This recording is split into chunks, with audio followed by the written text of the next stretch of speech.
Hola, bona tarda. Benvinguts al quart programa, quart podcast del podcast de Sentiment Arlequinat. Avui tractarem diversos temes. El partit del Lleida-Sabadell, l'última hora del primer equip femení, del futbol femení al Sabadell, el CES inclusiu, els fitxatges més recents del Sabadell, el partit davant l'Osasuna Promeses, el partit de dissabte contra Ponferradina i la informació del filial i el juvenil. Qui vol començar?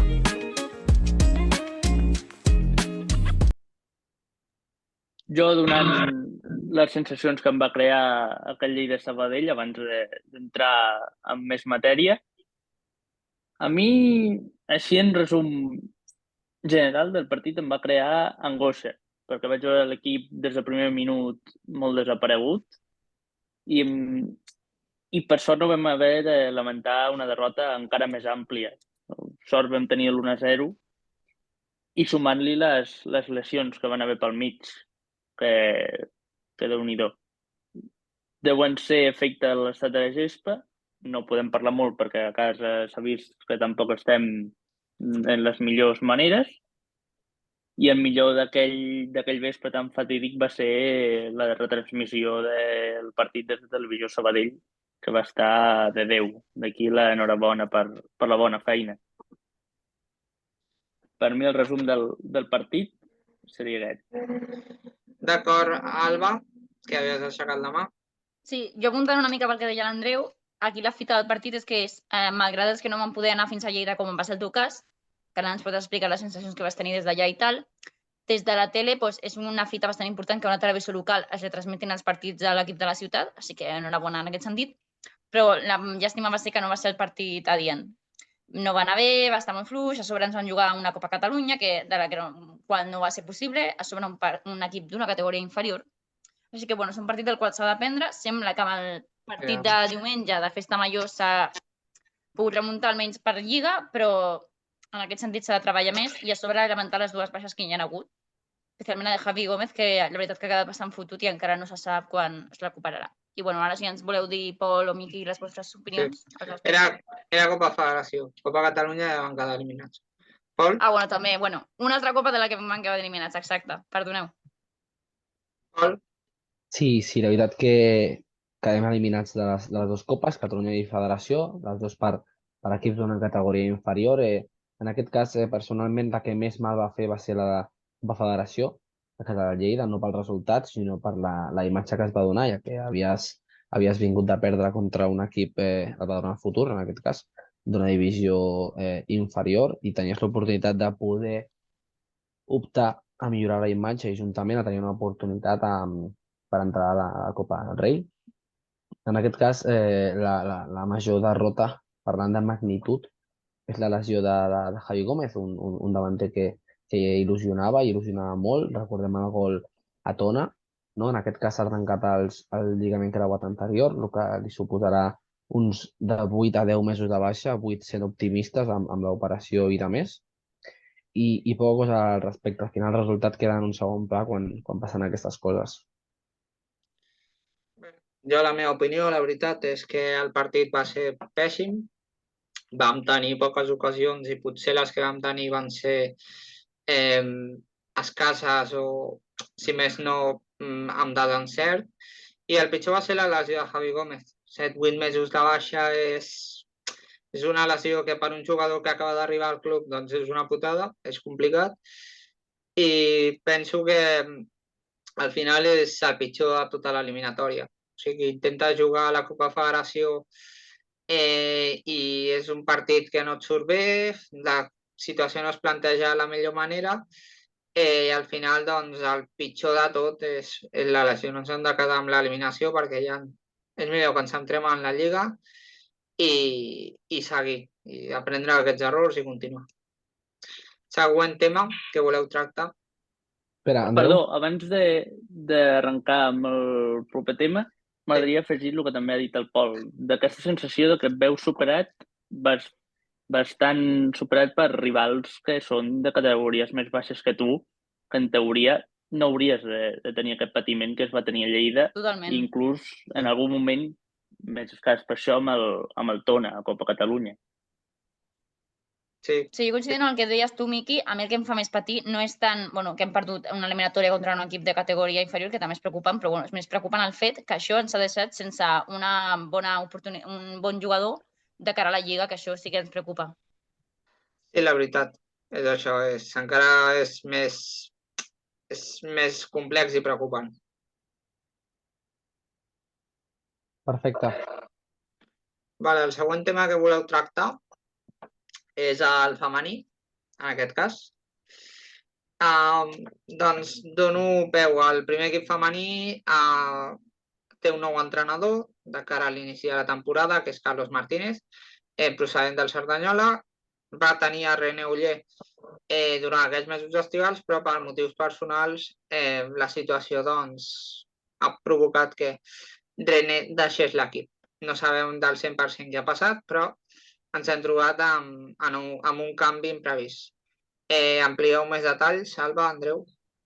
Sí, afegeixo informació en aquest huracà, que se li podria anomenar en aquest estiu que ha passat l'equip femení, perquè vam començar el mes de juliol, a principis, amb una desbandada de jugadores que en principi havien de formar dins l'equip i que van marxar.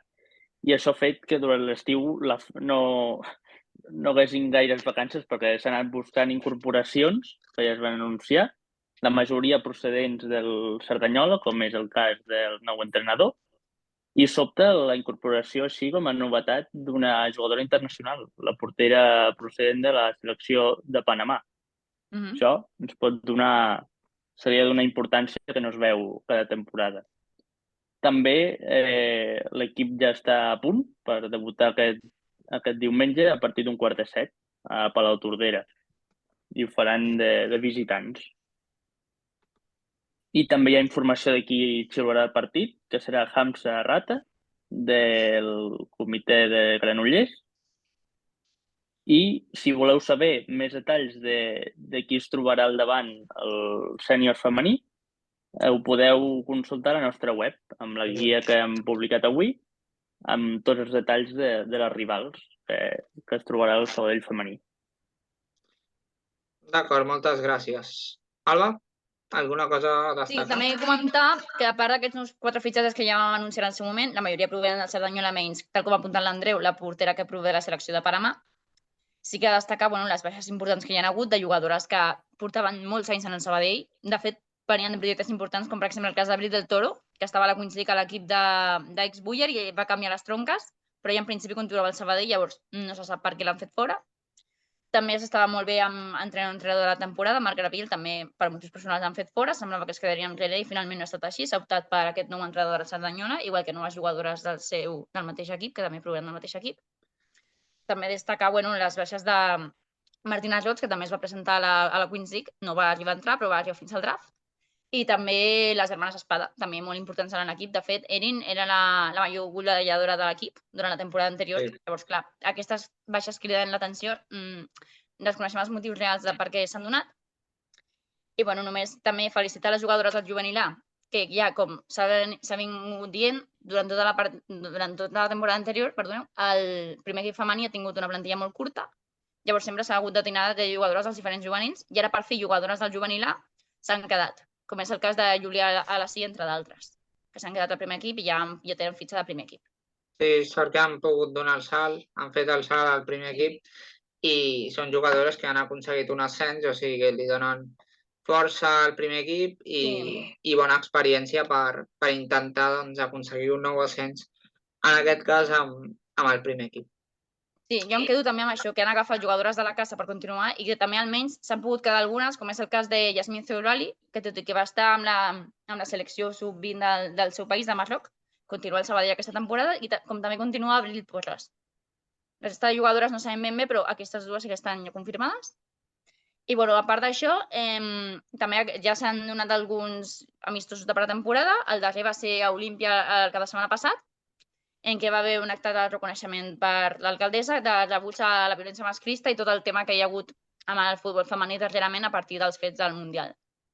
Llavors, està bé que des de les institucions de la ciutat es doni suport, però també caldria un suport no tan institucional i si no més de part del club, d'intentar incentivar que la gent vagi a veure futbol femení i moltes altres coses i activitats que es podrien fer, i ja no només això, sinó les condicions en què juguen aquestes jugadores.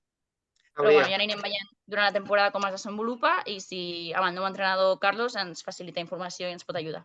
Fins aquí la part del femení, en el meu cas. D'acord. Vull afegir aquest incís que ha fet l'Alba amb el tema del futbol femení arrel del Mundial aconseguit per la selecció espanyola. He vist comentaris a Twitter aquests dies, després de la final, que li donéssim importància al femení del Sabadell, no?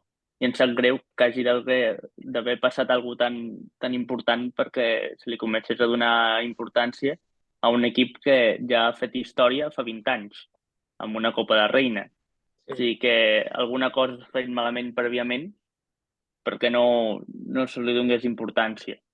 I sí, totalment, Andreu. I jo crec que hem de seguir donant importància i no per lo que ha passat de Barça femení i selecció espanyola, sinó pels fets que ja anteriorment han passat. Sí, totalment d'acord. De fet, hi havia molts que deien a Twitter que molts han donat suport al futbol femení, però que recordem que el Sabadell fa 20 anys estava a la Copa de la Reina, per cert, aquest any ha estat el 20 aniversari, com deien, i des del club tampoc s'ha fet cap acte ni cap mena de reconeixement, només alguna publicació a Twitter, com un dia qualsevol. Llavors, no sé si això deixa de desitjar o no, però jo crec que un club que llavors ha estat referent i que ara avui dia intenta remuntar s'ha d'intentar donar més suport per part de tothom. Però a poc a poc es van assolint fites, com per exemple que dijous perdó, m'he equivocat, que diumenge estigués l'alcaldessa ja donant suport, és un acte simbòlic, si més no, però també dona valor al futbol femení i a la tasca que s'està fent des del Sabadell i que nosaltres intentarem donar la màxima visibilitat possible com hem estat fent fins ara. I afegir també això de visibilitat del futbol femení. Ahir, si no m'equivoco, des del grup municipal En Comú Podem van mostrar una moció per presentar al ple de l'Ajuntament per donar suport al futbol femení i a l'esport femení en general, en relació amb tots aquests fets amb Jennifer Hermoso i arrel d'aquest Mundial. D'acord. Pol, tens alguna cosa a comentar? Sí, és veritat que en el Sabadell tenim fites històriques, com han comentat els companys, que una Copa de la Reina és un títol de molt mèrit i aprofitar la situació que s'hagi de parlar més del futbol femení, si és veritat, és una situació que entristeix bastant. Si al final els inversors acaben injectant tot aquest capital que se suposa que han d'injectar, el club hauria de fer una gestió eficient i eficaç i sobretot guardar, per així dir-ho, una part proporcional justa i equitativa per al futbol femení. Al final, amb més diners tens millors jugadores i amb millors jugadores i amb millor entrenador tens millor equip. És el que fa falta.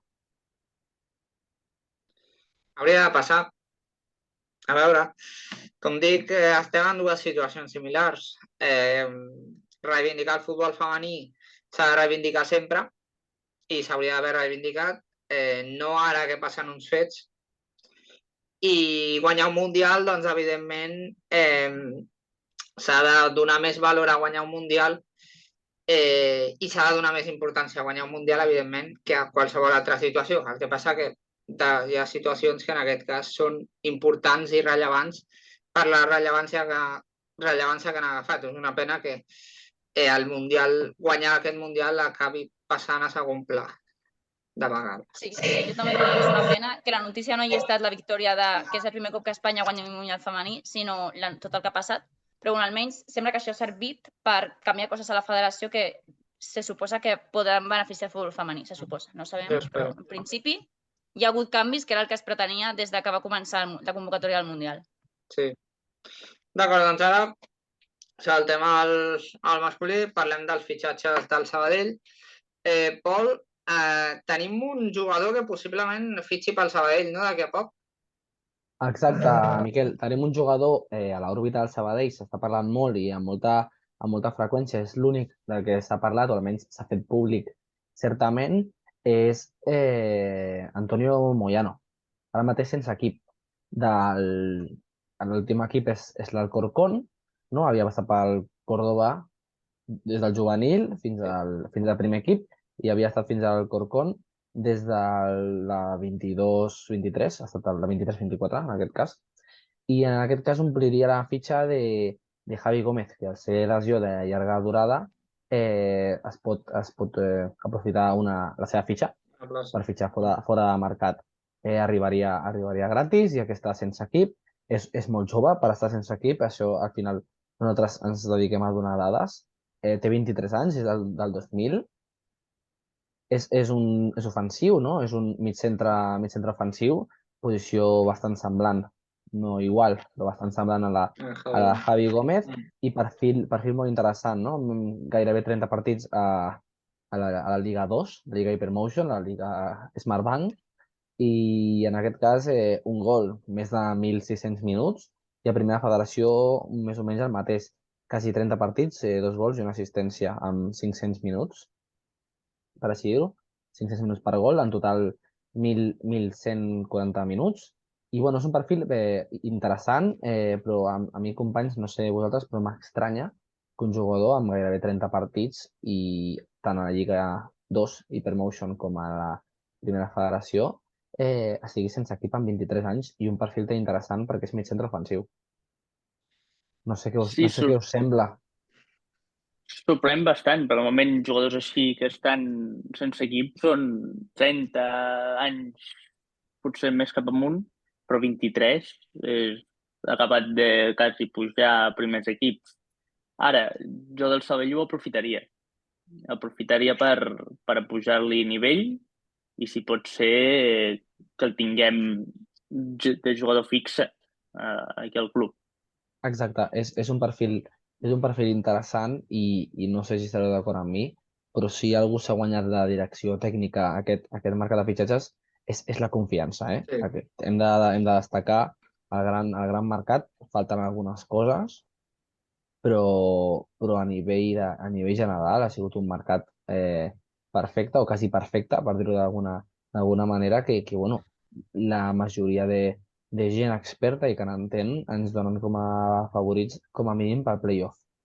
Sí, jo afegiria paciència d'això que ens ha passat aquests dies. A mi, inclús amb el Lleida Sabadell, d'aquell partit que dic, hosti, vaig ser dur, ja ho sabeu vosaltres que us ho vaig comentar, per dir, hosti, aquest any, veient això, seria un miracle mantenir-nos a la categoria, però bé, ens hem d'aferrar a la confiança, com dius tu, i a la paciència, que si els experts ens diuen que ens donen opcions, per què no? Veurem, al final sobre el paper és una cosa, però a l'hora de jugar tots són iguals. Veurem a veure com anem fent. Ara comentarem, si voleu, companys, el partit, els que van poder veure, les sensacions, perquè tinc entès estem més o menys tots d'acord amb opinions molt similars, però bueno, comentarem més endavant. Miquel i Alba, no sé què opineu d'aquest fitxatge i de la situació en la que es troba aquest fitxatge. Si no fallo, a la pròxima setmana hauria d'estar anunciat. Vale. Doncs jugador polivalent que té oportunitats de créixer, d'augmentar la seva trajectòria, jugador mig desconegut, però crec que pot ajudar a ser un reserva. És a dir, un jugador que si ha vingut a substituir Javi Gómez sigui necessari quan se'l necessiti, quan la posició de Javi Gómez s'hagi de poder reforçar, s'hagi de tractar d'encaixar i en aquest cas doncs, el necessitem com a revulsiu. O sigui, un jugador que pugui aportar alguna més, que com dèiem al grup de tertúlia és un perfil similar a l'Es Gualda, per tant seria el seu recanvi. Gualda Baena i enmig una mica Antonio Moyano. Vale, jo volia afegir amb el que estàveu dient que sí que estic d'acord amb el Pol amb el fet que s'ha fet un bon mercat de fitxatges. Jo recordo l'any passat, durant tot l'estiu, hi havia molt poques novetats, tothom queixant-se, bueno, almenys la gent que jo coneixia llavors, tothom queixant-se que no hi havia novetats, que tot anava molt lent. Aquest any això no ha estat així, almenys hi ha hagut s'ha fet una pretemporada en general, hi ha partits que s'han guanyat, altres que no, com les dues eliminatòries que hem caigut, però sí que és cert que el mercat ha estat eficaç, s'han suplert peces que feien falta. Bueno, ja estima que un dels fitxatges més potents per mi mateixa, per exemple, jo opinava que Javi Gómez era un dels més potents, però bueno, ha caigut en lesió, llàstima, esperem que es recuperi aviat, però bueno, que que sí que s'ha fet un bon mercat de fitxatges i ara és que aquest grup acabi de quallar, s'acabi d'entrenar bé, també, no sé, potser que Miqui Lladó acabi de provar canvis, a veure com va. Jo també penso que alguns suplents de l'any passat, com són Walda i Vladis, haurien de tenir més minuts de titularitat. No sé què en penseu d'això, jo trobo que sí, perquè ja l'any passat ja van demostrar que quan surten al camp trepitgen fort i són bastant eficaços. Evidentment, tenen dies com tothom, no sempre serà perfecte, però trobo que si es fan alguns canvis de titularitat respecte a jugadors de l'any passat, això potser podria funcionar, no sé, però és qüestió de que facin jornades, que es faci afiançant l'equip, amb l'afició, entre ells i tot plegat. Hauria de passar, haurien de donar-li més oportunitats a Walda, no perquè és el meu ídol, però bueno, i en aquest cas a Vladis, sobretot a Vladis, que és un jugador que al filial ha demostrat molt i que té molt per demostrar i per créixer al primer equip. Però bueno, objectivament crec que Walda i sobretot Vladis. Teniu alguna cosa més a comentar dels fitxatges o passem al partit de l'Osasuna Promeses? Jo, companys, abans de passar, tinc una... Bueno, vull saber la vostra opinió al fitxatge de Biel Farrés. Fitxatge molt sonat, tothom el desitjava, anar uns Biel Farrés i de més, i personalment crec que està tenint poca participació. No sé si és que potser no s'acaba d'adaptar a la categoria o no acaba d'encaixar a la plantilla, però sincerament em esperava una mica més de participació, ja no com a titular, sinó al mínim com a rotació l'any passat. L'altre dia esperava que sortís, a més per donar una mica de seguretat i contundència, sobretot quan estaves patint al principi de la segona part, però no va canviar i pel que hem vist, participació ha tingut molt poca. Sí, crec que és un jugador que li costa adaptar-se a la categoria, ve de categories més inferiors i té més dificultats per tractar d'entrar en el joc. Crec que això Miqui Lladó doncs, ho està veient que no acaba d'encaixar, que potser en els propers partits encaixi i tingui minuts, però de moment no, les 23 peces o 24 o les que siguin, no totes poden encaixar i de moment en aquest principi doncs Biel Farrés és qui més costa que encaixi. Donarem És que temps. dient... Perdona, Pol, parla tu. No, li donarem temps. Ja està, Alba. Vale. Sí, jo també volia dir això, que s'ha de donar temps, no només a Biel Farrés, sinó a tot l'equip, que tots s'acabin d'encaixar bé i així. I també volia fer un comentari sobre el Xino Stals. Encara no s'ha parlat de la seva renovació, tots esperem que es renovi, desitgem que es renovi, però jo pel que he vist tant a pretemporada, que la veritat que aquest any he pogut seguir bastant la pretemporada, com el partit de l'Osasuna Promeses, que és un jugador molt polivalent, que s'ho està currant molt i que també no s'ha d'explotar tant, perquè si no al final acabarà rebentat, perquè el veus a tot arreu del camp. Per mi, MVP, ja us ho dic. Però, no sé, crec que s'hauria de repartir més algunes posicions i que no caigui tanta sobrecàrrega amb ell, que això demostra que és un jugador que té fusta de futbolista, evidentment, i esperem que es quedi moltes més temporades, però que s'ha de deixar també respirar una mica. Sí, Alba, totalment d'acord.